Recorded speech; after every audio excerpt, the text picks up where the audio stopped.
Dobar ljudi, dobrodošli u novu epizodu Clash Royale. Danas, baš kako sam najavio, otvarat ću chestove. Znači, kao što vidite, tu imamo 2, 3, 6, 7 chestova. Znači, veliko otvaranje chestova. Evo ga, uskoro ćemo sad započeti. Znači, krenut ćemo od najslabijih do ovih jačih. Dobro, evo ga. Ajmo krenut. Idemo prvo sa free chest, znači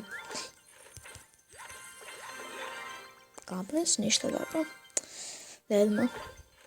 Zlato 63. 2 gema, evo koliko, 7 arčera, 1 mušketer.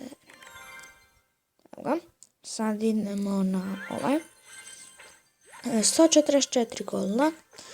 3 Archer, 8 Tesla i 12 Skeletona. Aha, evo ga. I 3 Inferno Tavora.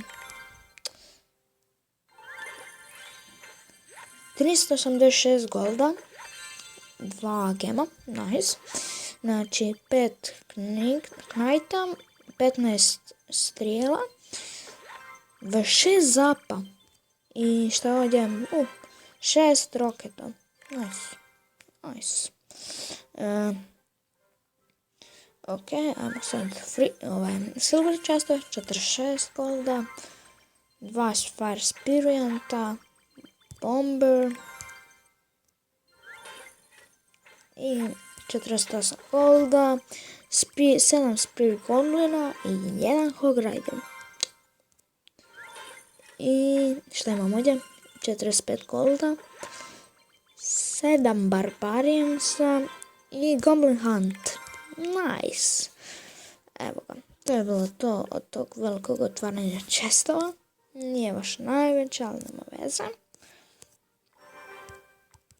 I